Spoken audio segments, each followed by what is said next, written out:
Olá pessoal, tudo bem? Quanto tempo, hein? Vim trazer para vocês essa explicaçãozinha básica sobre a first conditional, tá certo? Como está escrito aqui, a first conditional indica possibilidades futuras sendo sua formação if mais o simple present ou o present tense. Professor, qual a diferença do simple present para o present tense? A diferença é que o present tense é o presente com o verbo to be. E o simple present é qualquer verbo que não seja o to be, tá certo? O simple future, que é o futuro com o will, tá certo? Temos dois, temos o immediate future, que é com going to, né? E temos o simple future com o will. Para ficar mais fácil esse entendimento, a gente optou para colocar o will nesse primeiro momento, tá certo?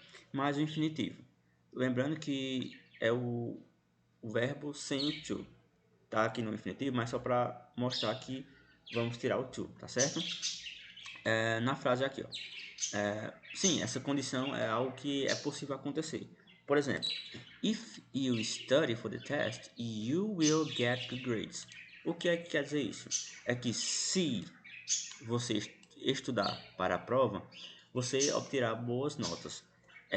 Vale ressaltar que o verbo tem que estar de acordo com o sujeito quando eu tenho o if. Ou seja, se eu tenho o if aqui, o verbo tem que se adequar ao sujeito. E lembrando que o simple present, nesse caso o simple present, as variações do verbo vai ser um S, ES ou IES, salvo do verbo to have, que vai ficar has. Lembrando que para he, she or it, no meu canal tem uma explicação básica sobre o simple present. Se você não viu, vai lá conferir. Procura nos vídeos que você vai encontrar.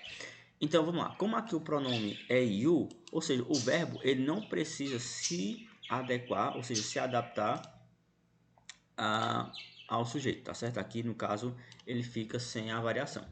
Então, como aqui eu tenho o if, o verbo teve que se adequar ao sujeito, no caso simple present.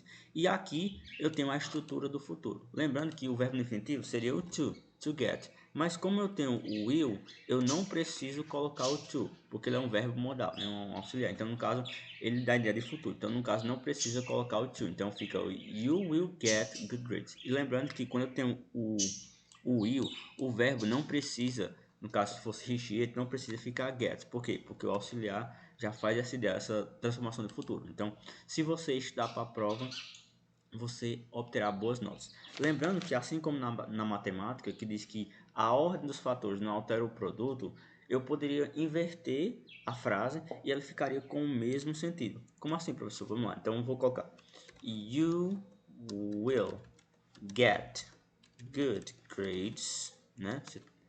If you study for the test.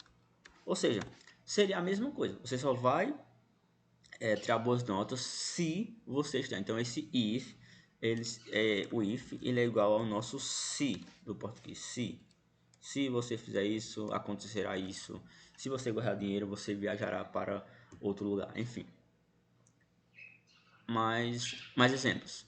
If it rains, opa, por que aqui tem esse S aqui? Você sabe? Muito bom. Esse S tá por causa desse pronome aqui. Lembrando que faz parte da terceira pessoa singular, que são eles. He, she, it. Então o verbo ele vai se adaptar de acordo com o sujeito. Então como eu tenho um if aqui, o verbo tem que modificar. Então if it rains, I won't go to the park. Então se chover, eu não irei ao parque, eu não vou ao parque. Esse won't é a forma abreviada do will not, tá certo? Então você pode colocar will not or won't. Esse won't é mais comum você encontrar nas falas, mas por escrito é mais legal colocar o will not, tá certo? Então, if it rains, I won't go to the park. Ou seja, se chover, eu não irei ao parque. Então eu poderia fazer o contrário. I won't go to the park if it rains. Que daria o mesmo sentido. Ou seja, só mudaria a ordem, mas o sentido é o mesmo.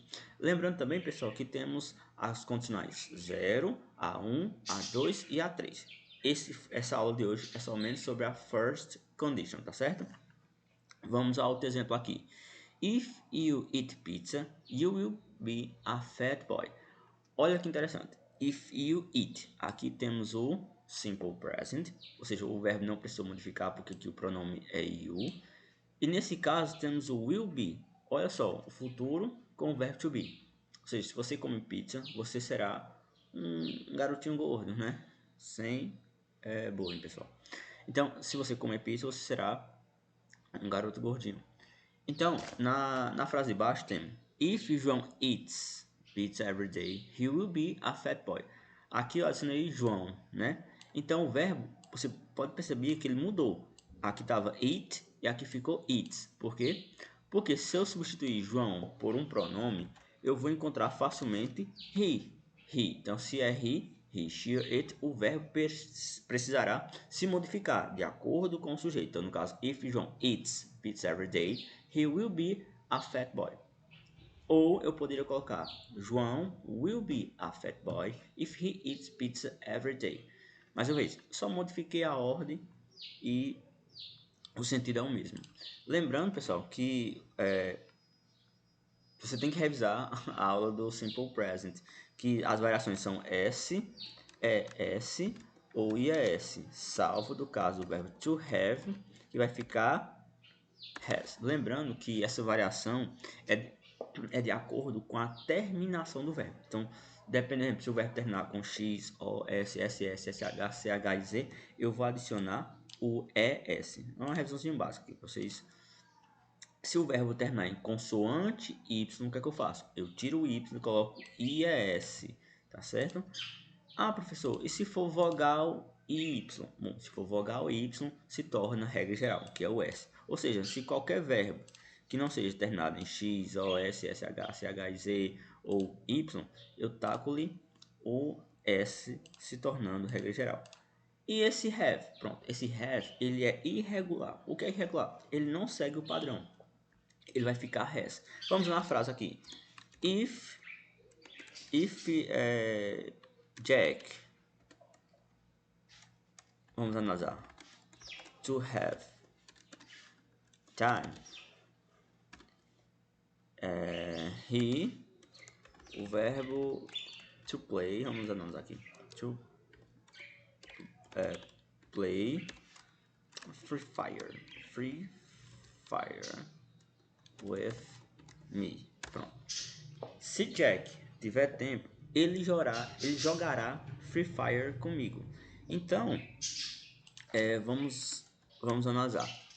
Eu tenho um if, né?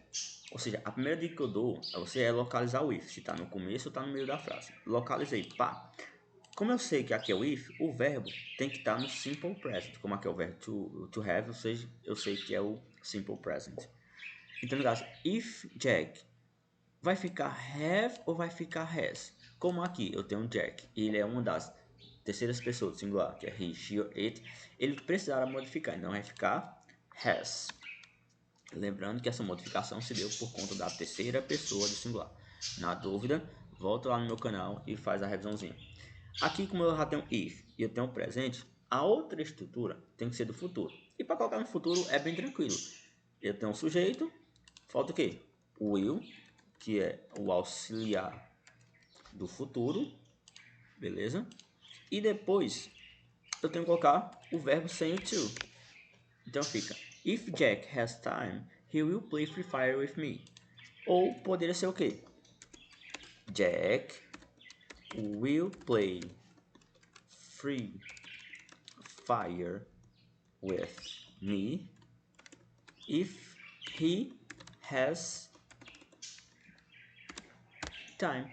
Ou seja, dá o mesmo sentido. Eu só devo me atentar ao que? A localizar o if. Se eu tenho o if, eu tenho o verbo no presente. E como aqui, no primeiro momento, eu não tenho o if, eu só tenho um sujeito, então o verbo tem que ser com a estrutura do futuro. Tá certo? Então, pessoal, essa foi uma dica básica da first conditional, da primeira condicional. Espero que vocês tenham gostado. Qualquer dúvida, comenta e fiquem atentos para os novos vídeos. Bye bye, see you guys.